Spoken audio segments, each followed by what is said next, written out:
Olá, educadores e gestores. Eu sou Jussi Rocha, sou diretora da Redesenho Educacional e decidi gravar esse vídeo para esclarecer algumas dúvidas que têm sido me questionado a respeito da criação do Microsoft Teams. Qual é a melhor forma de criar as suas equipes? Qual é a melhor forma de gerenciar isso ao longo do ano letivo? Então, a gente está num momento muito específico, né, com relação à suspensão de aulas devido ao coronavírus. E essa demanda aumentou bastante, então eu resolvi gravar esse vídeo para a gente discutir um pouquinho esse assunto. Bom, pessoal, eu estou aqui então dentro do Microsoft Teams. Esse é o aplicativo instalado no computador.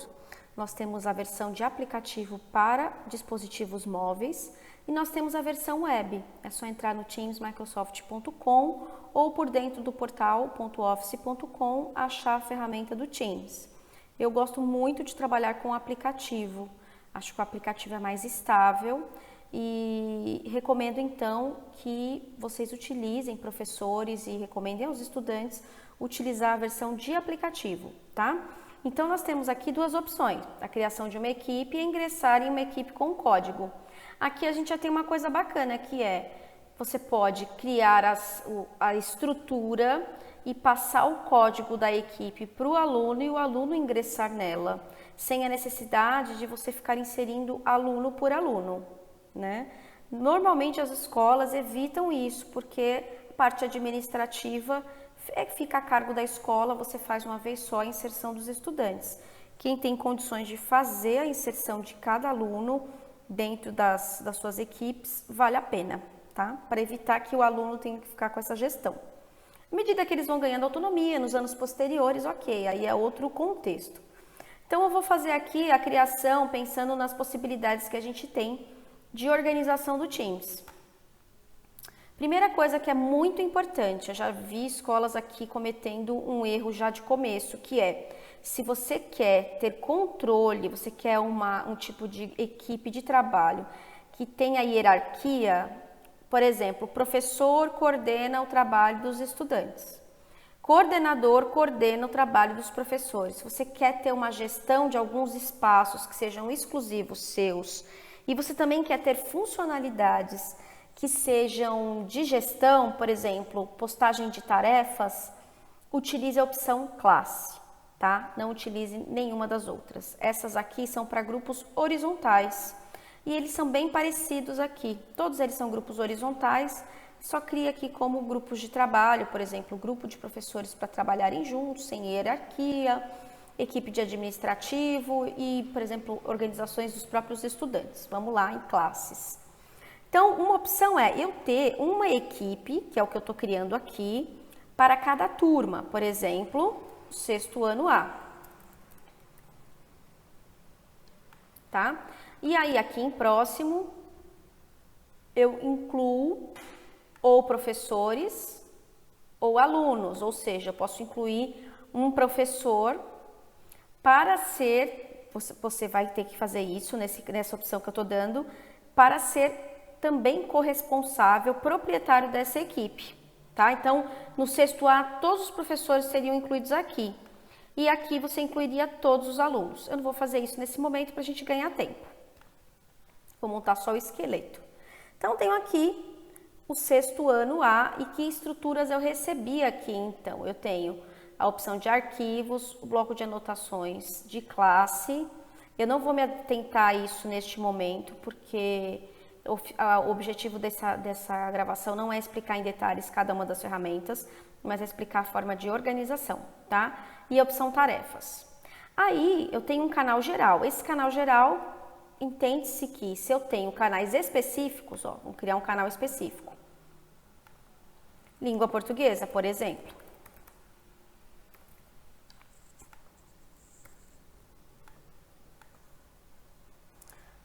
Língua portuguesa.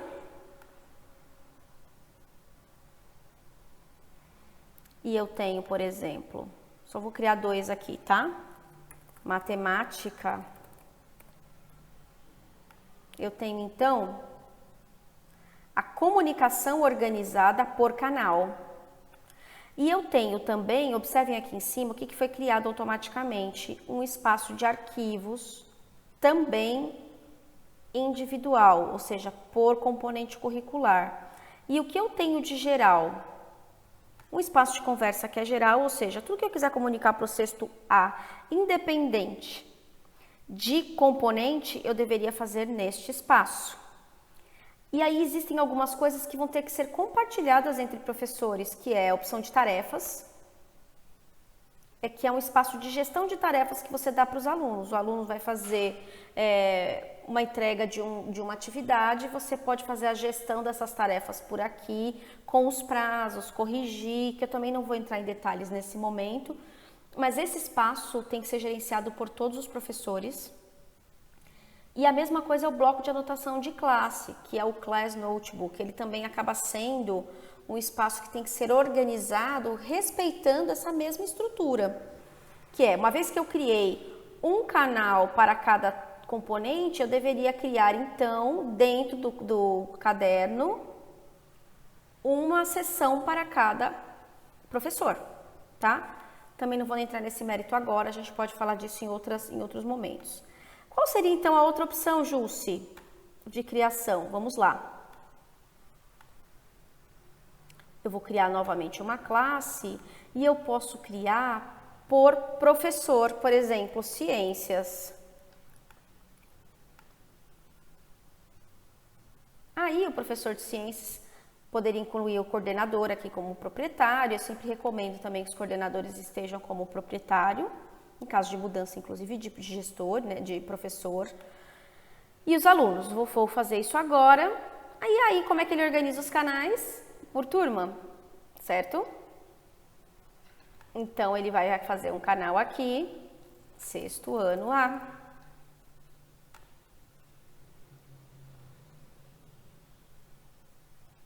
Sexto ano B.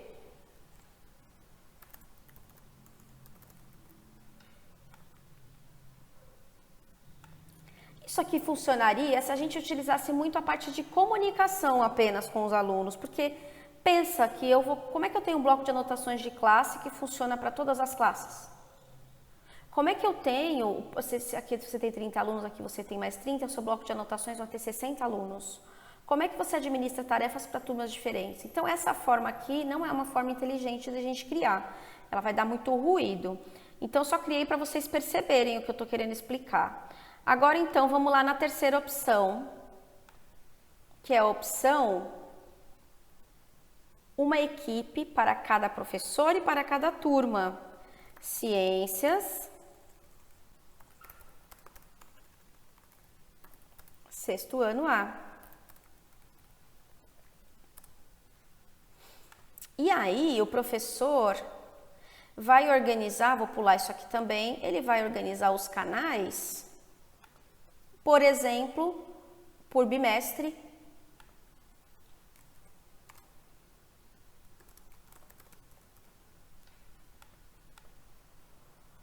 ou por unidade do livro didático, aí fica a critério de cada professor. Só que, é claro, sempre bom os professores conversarem e criarem padrões, né? Porque senão os alunos ficam malucos. Cada professor organizar o seu espaço de um jeito, os alunos ficam doidos, né? Só a gente se colocar no lugar deles. Conversar é sempre bom. Então, aqui é uma forma em que o professor tem total controle do bloco de anotações para essa turma, do espaço de tarefas para essa turma. Então, o que me parece aqui, pessoal, interessante, quando você faz um uso intensivo do Teams enquanto professor, a melhor forma de criar é essa. Por causa disso, porque você tem todo esse espaço aqui gerenciado exclusivamente para essa turma.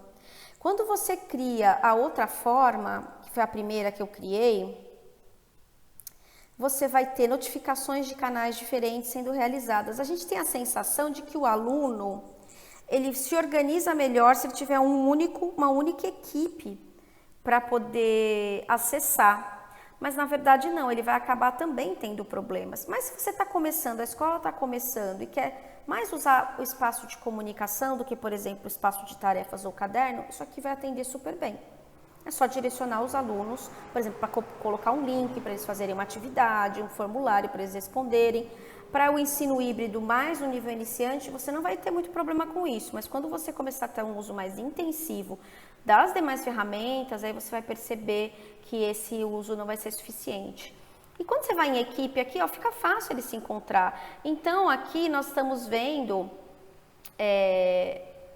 o sexto ano A, e aqui a gente está vendo ciência sexto ano A, que é a forma que eu falei que é mais interessante de se criar. Se você fizer português sexto ano A, tudo bem, vai aparecer sexto ano A várias vezes, porque facilita para o professor achar a equipe, mas ele também acha facilmente o componente curricular que ele tem que acessar. Não é uma coisa de eu tenho que ficar logando e deslogando para depois acessar uma equipe nova, tá? Então, eu recomendo para um uso mais intensivo esta forma aqui, que eu criei. Uma equipe para cada componente, organizando os canais da forma que seja mais interessante para a escola. Tá bom? Bom, pessoal, espero que vocês tenham gostado, que esse vídeo tenha ajudado para quem está começando a organizar suas turmas com o Microsoft Teams.